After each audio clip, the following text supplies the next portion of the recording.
అందరికీ నమస్కారం అండి. నిత్య విద్యార్థి యూట్యూబ్ ఛానల్కు స్వాగతం, సుస్వాగతం. మిత్రులారా, ఈరోజు మరొక అంశంతో మీ ముందుకు వచ్చాను. ఈరోజు మనం తెలుసుకోబోయే అంశం పేరు దేహమే దేవాలయము అన్న వాక్యాన్ని మీరు వినే ఉంటారు. దాని గురించి కొంచెం వివరణ మనం తెలుసుకుందాం మిత్రులారా. దేహం ఆరోగ్యంగా ఉంటే అన్నీ ఉన్నట్టే, అన్నీ ఉన్న ఆరోగ్యం లేకపోతే ఏమీ లేనట్టే. కాబట్టి పరమాత్ముడు ప్రసాదించిన ఈ దేహంతో ధర్మబద్ధంగా జీవిస్తూ ఈ దేహాన్ని ఆలయంగా పరిరక్షించుకోవాలి. జీవితాంతం జీవికి ఆలంబన ఉండేది ఈ శరీరము. ఎలాంటి పనులు చేయాలన్నా శరీర సహకారంతోనే చేయగలము. భగవద్గీతలో శ్రీకృష్ణుడు దేహమే క్షేత్రమని, అన్ని కర్మలకు సాధన అదే భూమి కానీ, క్షేత్రం ఎరిగిన వాడు క్షేత్రజ్ఞుడని, అలాంటి వాడే తనకిష్టుడని చెప్తాడు.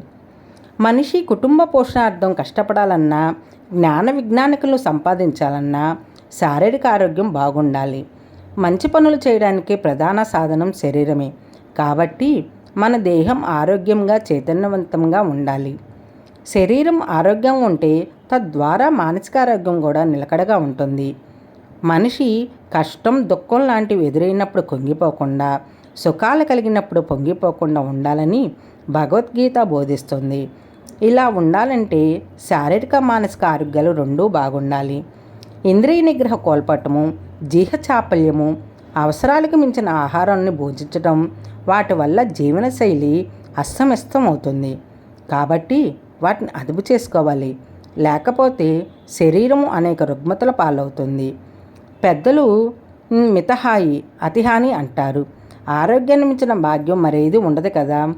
అలాగే భక్తి పేరుతో మితిమీరిన ఉపవాసాలతోనూ పంతాలు పట్టింపులతోనూ అలిగి నిరాహారంతో శరీరాన్ని శుష్కింపజేసుకొని నీరసించిపోతే వచ్చే ఆలోచనలు కూడా చిక్కి శల్యమవుతాయి. చిన్న చిన్న ప్రతికూల భావనలు కలిగినప్పుడు కుంగి ఆత్మహత్య చేసుకోవాలన్న ఆలోచన వస్తుంది. కానీ తెగింపు మాత్రము వెంటనే రాదు. అలాంటప్పుడే తన నిర్ణయం ఎంతవరకు సమంజసమని ఆలోచించాలి. ఈ చిన్న సమస్యకు ఎంత అపరూపమైన మానవ జీవితాన్ని అర్ధార్థంగా అంతం చేసుకోవటం సమంజసమని కొంచెం ఆలోచించాలి. కఠోపనిషత్తు ఇలా చెప్తుంది, మానవ జీవితానికి శరీరం అనే రథం, ఆత్మ అనే రథకుడి చేతిలో ఉంటుందని. మనసు అనే పగ్గంతో ఇంద్రియాలనే గుర్రాలను నడిపిస్తాయి. కాబట్టి దాని సరైన ఆలోచన మార్గంలో నడిపించాలి మిత్రులారా. దేహానికి ఆరోగ్యం ఎంత ముఖ్యమో ఆత్మకి ఆహారం ధ్యానం. మనము దేహానికి రోజు 3 పూటల 4 పూటల ఆహారం ఇస్తున్నట్టే ఆత్మకు కూడా రోజుకు ఉదయం అరగంట, మధ్యాహ్నము, రాత్రి ఒక అరగంట ఇలా ఆత్మకు కూడా ఆహారం ఇస్తేనే అప్పుడు ఈ దేహము ఆత్మ సమబ్యాలెన్స్ అయ్యి మన జీవిత అనే ప్రయాణంలో సక్రమంగా సాగుతుంది. ఒక బండి నడవాలంటే 2 ఎడ్లు సమానంగా ఉంటేనే ఆ బండి సక్రమైన మార్గంలో ప్రయాణిస్తుంది మిత్రులారా.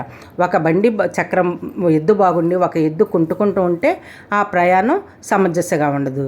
అట్లాగే మన శరీరానికి ఆహారం ఎలా ఇస్తున్నామో ఆత్మకి ధ్యానం అనే ఆహారము ఇవ్వాలి మిత్రులారా. మరి ఇంకెందుకు ఆలస్యం, ఈ రోజు నుంచే ధ్యానం మొదలు పెడతారా? ఓకేనండి, థ్యాంక్ యూ. ఈ విషయం మీకు నచ్చిందా? షేర్ చేయటం మాత్రం మర్చిపోకండి. మరొక అంశంతో మీ ముందుకు వస్తాను. చూస్తూనే ఉండండి నిత్య విద్యార్థి యూట్యూబ్ ఛానల్. థ్యాంక్ యూ మిత్రులారా.